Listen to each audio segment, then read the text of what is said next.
Hi, good morning class. Welcome to my next lecture of Managerial Economics, that is lecture 12 of Unit 4.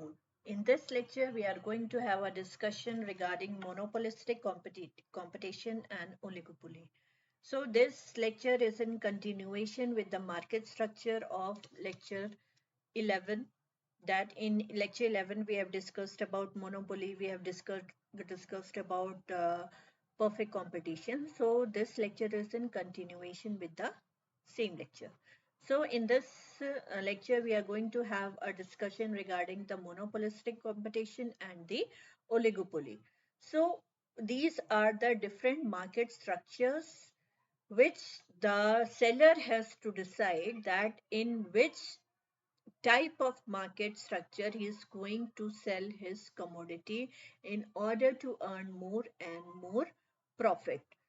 So it is up to the seller that in which type of market structure he is going to sell his product in the market. So now we should have a detailed discussion regarding that what is monopolistic competition. So, if we talk about monopolistic competition, according to Joe S. Ban, monopolistic competition is found in the industry where there is a large number of small sellers selling differentiated but close substitute products. That means those sellers who are selling the commodity in a market, they are available in a large quantity and they are selling the differentiated product. Differentiated products means that all sellers, the nature of commodity is same, but their product is a little bit different from the other product. That's why they become the close substitutes of each other. For example, we are in a market of toothpaste. So there are n number of toothpaste available in the market and they are differentiated from one another by on the basis of their price, on the basis of their quality, or on the basis of the ingredients which they are having. So this type of market is known as monopolistic competition. Why? Because there is a large number of buyers and there are large number of sellers of toothpaste in the market. For example, there is Colgate, there is Colgate Plus, there is Close-Up, then there is n n number of Dant Kanti, then Ayush, then there are n number of toothpaste available in the market, but the nature and the purpose of the toothpaste is same, just to have a cleaning of your tooth, right?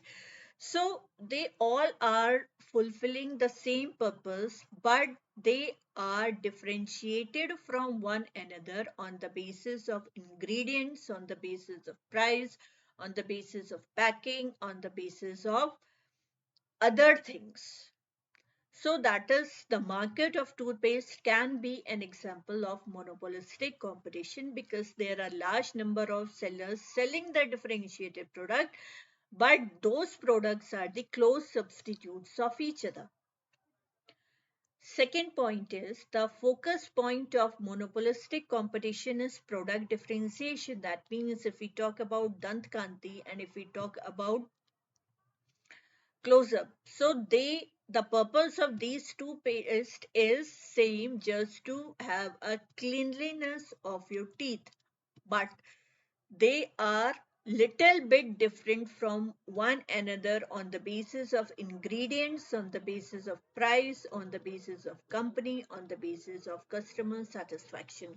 So all these distinguishing feature is known as differentiated product, and all the toothpaste are different from one another on some basis. So the market of toothpaste can be discussed as an example of monopolistic competition.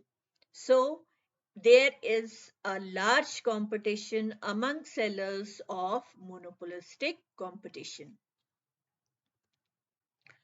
Features of monopolistic competition. How can you judge that this type of market is known as monopolistic competition. So these features are making the competition or making the market as in monopolistic competition. Large number of buyers and sellers, product differentiation, that means we have talked about heterogeneous product, free entry and exit of firms, that means any seller can enter into the market and any seller can leave the market according to his wish. Individual price policies of firms. Yes, the company is the only in charge to decide the price of the commodity which are going to sold in monopolistic competition by the sellers. Imperfect knowledge of market. So the sellers are not in a position to have a complete knowledge of the market of the product which they are going to sell in the market. So that is known as the imperfect knowledge of market. Non-price competition. There is non-price competition because the prices vary from one commodity to the other commodity on the basis of quality, on the basis of brand, on the basis of ingredients which is used by the product of a particular company. So these are the features of monopolistic competition. Examples of monopolistic competition is taxi, clothing, toilet paper, hotels, restaurant, and hairdressing. So these are the examples of monopolistic competition. Product differentiation. If we talk about product differentiation, the act of making a product that is slightly different to the product of a competing firm, homogeneous or heterogeneous, that is the only decision of the consumers. And who are consumers? Consumers are the person who is using or who is consuming the commodity. Techniques of product differentiation include, so these are the things which are available in the form of product differentiation. For example, free gift with every purchase. Why the company is providing these type of services to the customer, just to grab the more and more market share, or just to attract the customers to buy more and more of their product. So these are the techniques of product differentiation. Point of product differentiation. Greater real or perceived differentiation, the less price elastic demand becomes. So we have studied about elastic demand, inelastic demand. So product differentiation make the demand of a product elastic. Examples. Each firm a mini monopoly, but monopolistically competitive firm compete, new firms free to enter the market. So these are some of the examples of monopolistic competition. Difference between monopoly and monopolistic competition. If we talk about monopoly, so their entry is completely blocked and there is only a single seller of a commodity in a market. In monopolistic competition, there are large number of sellers in the market and they are free to enter and exit from the market. Product differentiation covers all aspects which help in distinguishing the product of one firm from that of the other. The differentiation can be real, technical, or imaginary. That means if you want to be in a monopolistic competition, then you have to follow the concept of product differentiation, and the product differentiation can be in the form of technical, can be in the form of non-technical. So it is up to the seller that on what basis he is using the concept of product differentiation. The real differentiation refers to the technical feature like the product's technical life and performance, durability, cost of operation, and maintenance. So these are some of the points on the basis of which the product can be differentiated from the other. On the other hand, the non-technical differentiation may take the form of brand names, trademark, packing, shape, size, etc. The non-technical differentiation adds a subjective appeal to a product, inducing buyers to increase its demand or pay more for it. So these are some of the features on the basis of which the seller can differentiate the product of his from the other seller. In reality, however, the two forms of differentiation are intertwined to the extent that it is impossible to separate them. No matter which differentiation a firm adopts, it expects to increase the demand of the product in doing so. So why there is a feature of product differentiation? Just to increase more and more demand of the product which the seller are going to sell in the market.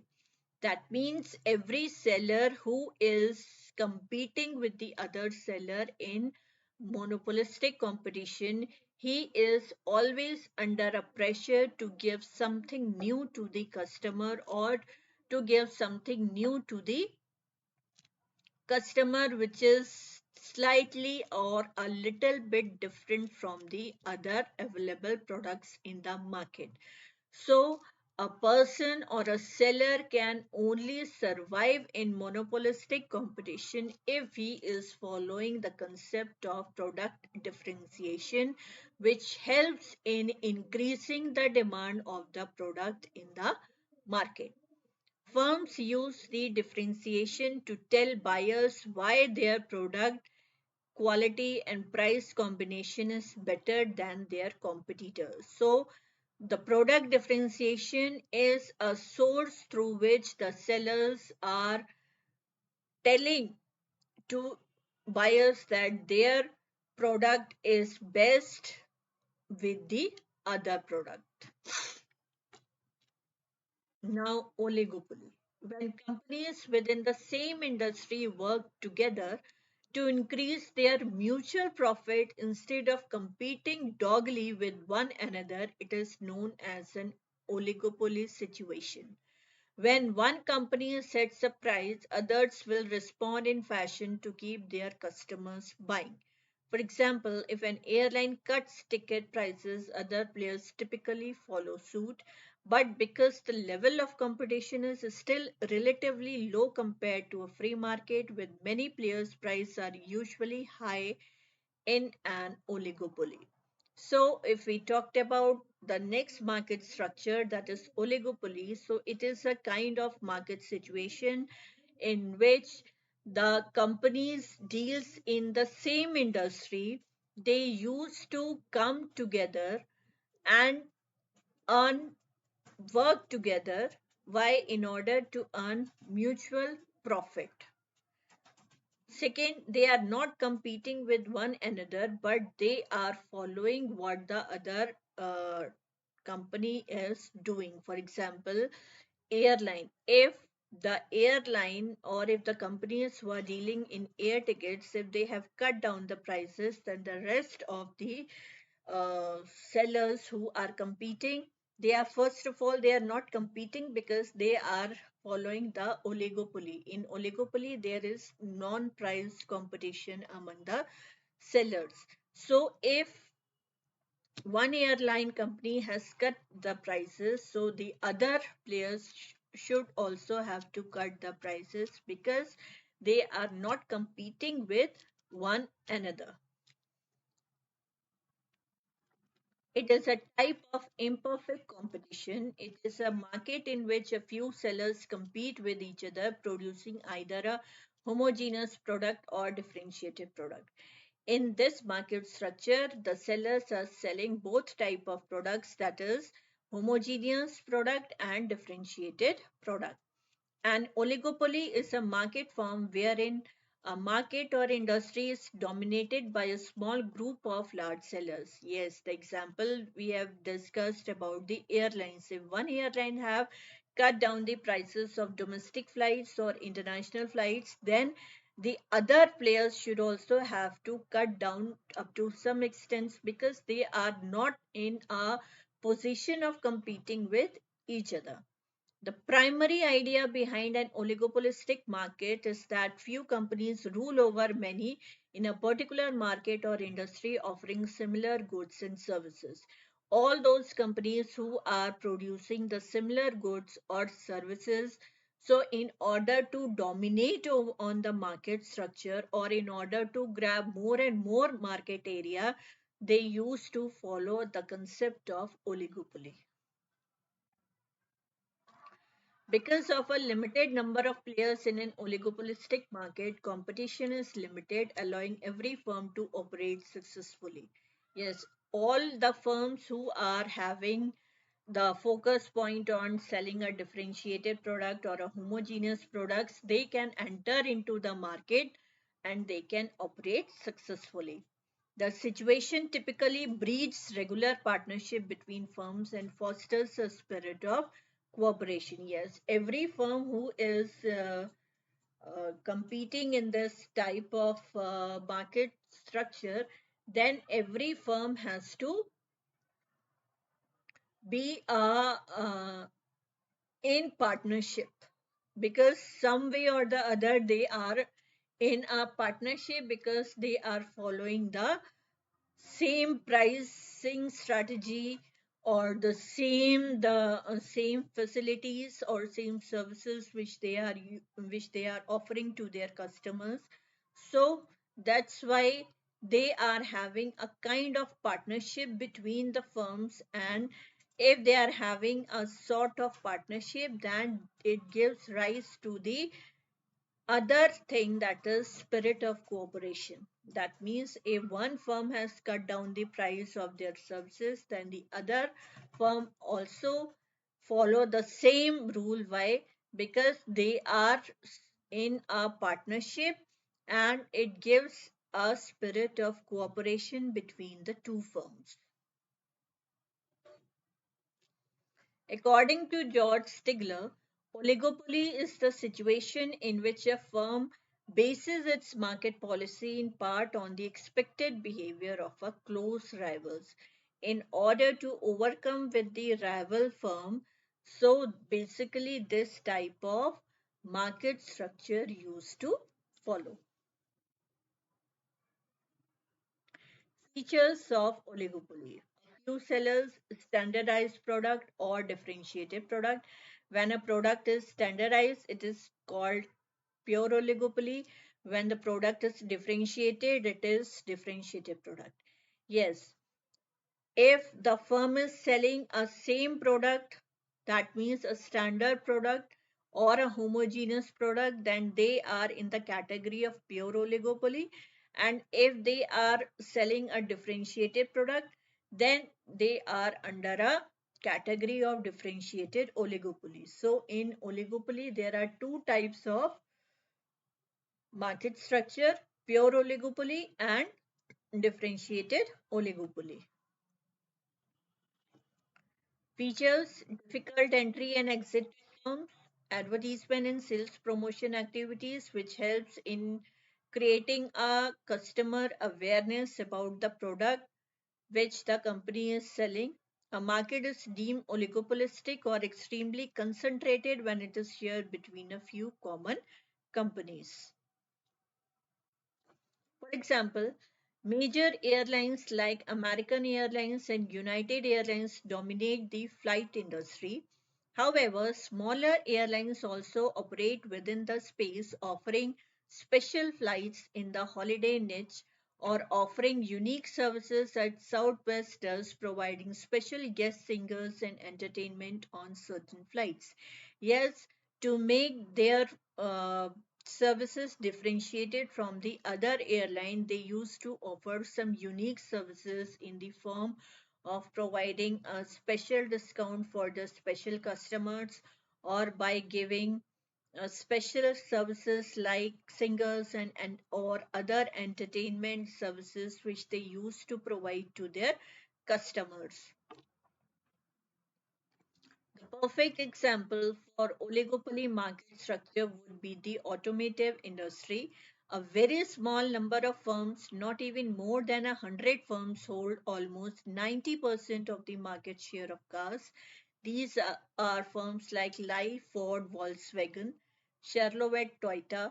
The rest of the market share is owned by the local car manufacturers and customers. Yes, the perfect example of oligopoly is the automotive industry, because in automotive industry 90% of the market share of cars are handled by some of the firms which are available in the market, like Volkswagen, Chevrolet, Toyota, and the rest of the market share is owned by the local car manufacturers, and that is customized according to their need of the market. The examples of oligopoly is car industry, airline industry, cigarettes, steel industry, telecommunications. So these industry are in the oligopoly market structure. Music entertainment, the top four firms, Universal Music Group, Sony, BMG, Warner, and EMI Group control close to 90% of the US market. Yes, music entertainment. So these are some of the top companies who are capturing the market. That means they are under oligopoly. So this is all for this lecture. Now we will meet in the next session of the managerial economics. Till then, stay safe. Thank you, class.